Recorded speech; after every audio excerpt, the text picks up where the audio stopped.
Ooh, this is fascinating.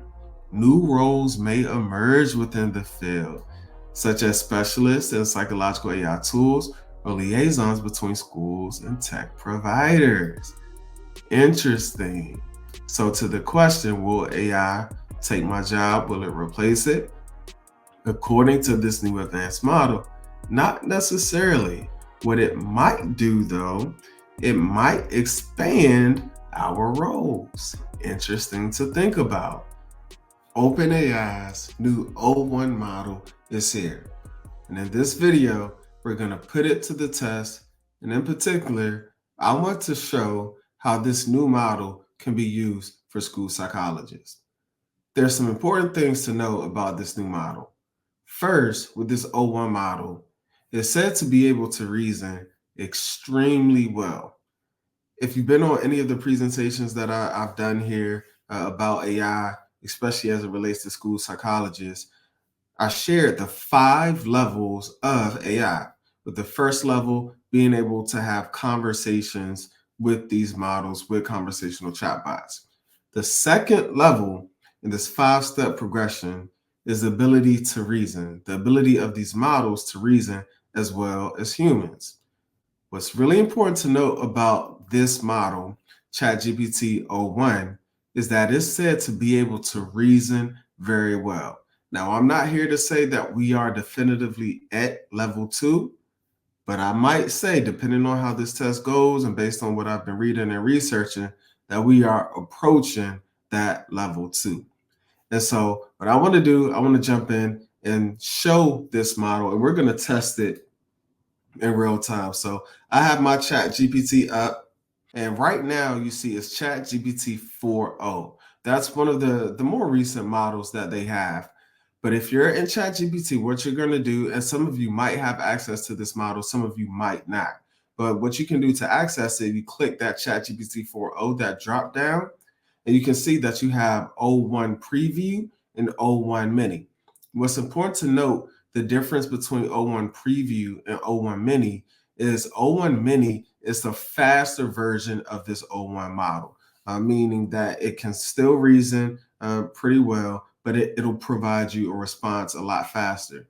And the O1 Preview, and this preview, because it's not even, and this is wild to think about, it's not even the full model that will be dropping out. This is just a preview.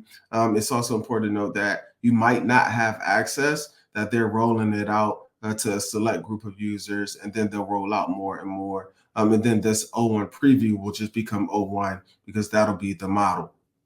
And in O1, you can see it says it's using advanced reasoning. What you need to know about O1 and O1 Mini is that it is going to be able to think. And we say it's approaching that level 2 of the human reasoner because these models, they are thinking through their responses. So before, if you were using GPT-4, 4.0, 3.5, some of the older models, what that means is that it's going to be able to give you responses fairly quick. That's a good thing if you're having conversations, back to level 1. But what this means in level 2 and for O1 and O1 Mini is that when you give it a prompt, it is thinking about its answer, going through all the possible scenarios, all the different consequences, making sure that it's going to give you the best response as possible. So let's go ahead and jump in. What I want to do, I just switched the model to the O1 preview. We're going to test the preview version. And in this, I have a prompt. And again, for this test, I want to show how this model can reason and what it can do specifically as it relates to school psychologists. I might do some future videos to show how it relates to educators more broadly, but this one is as it relates to school psychologists. And here's the prompt that I have. Evaluate the ethical and professional implications of school psychologists using artificial intelligence in their work. And then we wanted to draw a conclusion and predict what the future of the profession might look like. I selected this prompt for a number of reasons. The most important reason is when I'm doing presentations and conversations on social media, some of the most pressing questions that I get about the use of AI in the field is around the ethical and professional implications of this technology, what it means, will I lose my job? And so we're going to have this new model that does very well with reasoning give us a response. And then we wanted to draw a conclusion and predict what the future of the profession might look like. So I'm going to go ahead and hit enter. And right away, when we hit enter, we see that it's thinking. In other models, it didn't do that. Now it gave us a time for how long this model thought. We see it gives us a response, but before we go to the response, there's a drop down here next to the thought for 6 seconds. So when we click that, here's what this model is doing as it's thinking. It's evaluating the AI implications, and it says, I'm thinking about the ethical and professional implications of school sites using AI. This involves examining benefits, risk, ethical concerns, and potential future impacts on the field. So not only was it thinking about evaluating AI implications, now it's summarizing the ethical implications. And it says, I'm noting the knowledge cutoff and ensuring compliance with OpenAI AI policies. Now, that's really good. Now, other models, it wouldn't necessarily do this, taking into consideration its knowledge cutoff. The focus is on evaluating the use of AI in school site, including its ethical and professional implications. And then it's assessing and analyzing by gathering info on AI's role in education. Then it's navigating those ethical implications. It says I'm. What's interesting is in each one of these, it's saying I'm, and it's a model. That's fascinating to me. I'm mapping out the ethical implications of AI tools in school psychology. Key issues include privacy, consent, bias, professional judgment, accountability, competence, and the crucial human touch and personal interactions. That's what it thought about for 6 seconds. What's also important to note about this, in human interactions and conversations, we think most times, we think before we respond. So this is a big step up for these models to be able to think, to be able to reason before it gives a response. So now let's actually take a look at the response that it gave. And we see that it gives us an introduction, and even just looking at the format, the introduction, the ethical implications, it breaks it down into bullet points. And then it gives us professional implications, which is what we talked about, then a conclusion. And then future predictions as well. So I'm liking the format and the closing thoughts. So it gives us a format that is really close to almost like a research paper. Okay, and so I'm not going to read everything, but I do want to scan through this and kind of call out some of the key things here. And for the introduction, it shows us the integration of AI into various professional fields has accelerated in recent years. School psych is no exception. As it becomes more sophisticated, it offers new tools. However, the adoption of AI also raises significant ethical and professional considerations. This is just a very broad opening, which is pretty cool, setting the tone for it. Here we see it starts getting into some of those ethical implications. The use of AI often involves the collection and analysis of sensitive student data, including it goes on and on and on, really good information that we know. It goes through informed consent. Obtaining informed consent becomes more complex with AI because students and parents may not fully understand how AI systems work or how data is used, making it challenging to provide truly informed consent. And so clear communication about the roles of AI and assessments and intervention is necessary to maintain ethical standards. And this is important in our multidisciplinary ethics council that we convene. These are a lot of the things that we talk about: clear communication, transparency. And so it's great that it's calling out those same things as well. I like this next session where it goes to bias and fairness. And it talks about AI systems are trained on existing data, which may contain historical biases. This is important. I try to stress this in all the presentations and all my conversations that these models are going to be only as good as the data that it was trained on.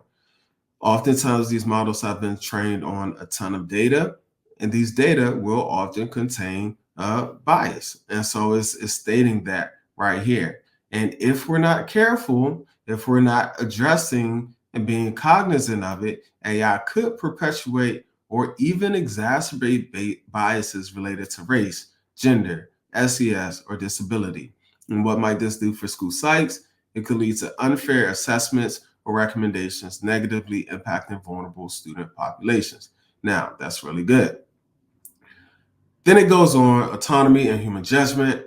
Over reliance on AI could diminish the role of professional judgment in a school site.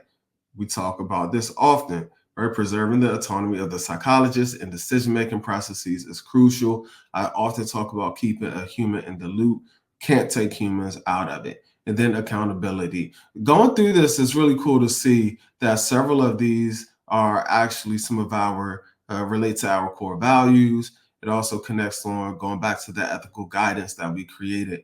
Accountability is one of our 6 guiding principles as well. And then it goes through the professional implications, enhancements of services, and it's looking at AI has the potential to augment the capabilities of school sites by handling routine tasks. I talk so much about the routine, monotonous tasks that we're doing in our field, right? AI stands to really help leverage not having to deal with the monotonous routine tasks. Then it goes on analyzing large data sets, identifying patterns that might not be immediately apparent to humans. This can lead to more timely interventions and a broader reach of services. It talks about skill development, collaboration with technology experts. Now, this is a new one that I don't usually see. Psychologists may need to work closely with AI developers and data scientists to ensure that AI tools are designed and implemented in ways that are ethically sound and professionally relevant. This interdisciplinary, what I've just been saying, multidisciplinary, how we convene our ethics council is super important. And it says this type of collaboration can enrich the practice, but also requires effective communication across fields. Now, it goes on to discuss the job displacement concerns. There may be fears that AI could replace certain functions of school psychologists, leading to job insecurity. However, the nuanced and empathetic nature of psych support suggests that AI is more likely to serve as a tool rather than a replacement. If you've heard me present, I speak on AI being an assistive technology tool that we should use to support our work, not something that will replace us. Reality is, it's too big of a shortage in our field otherwise. Then it gives us a conclusion. The use of AI in school site presents both opportunities and challenges. Ethically, it necessitates a careful balance between leveraging tech advancements and safeguarding the rights and well-being of students. I love that. Professionally, it offers a chance to enhance services, but requires ongoing education and adaptability from practitioners. This is pretty neat. It goes on to share how to integrate AI responsibly. And here's what sites must do: prioritize student welfare, maintain ethical standards, engage in continuous learning, advocate for regulation. These are all really good. Remember, in our prompt, we asked it to talk about, to predict what the future of the profession might look like. And then it gives us standardization of ethical guidelines, which is really cool. We already have some districts who are using the ethical guidance documents that we've created. It's available on our website. I'll make sure that I drop that in the link to this video as well. Districts are already using our guidance to create ethical guidelines for their districts, which is awesome. The next future prediction is integration into educational systems, integrating these tools into school infrastructures. I love this. Assisting with early identification of student needs.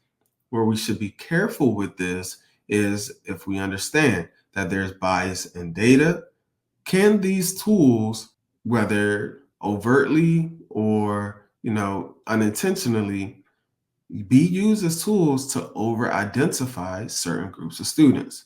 That's something that we definitely have to be mindful of.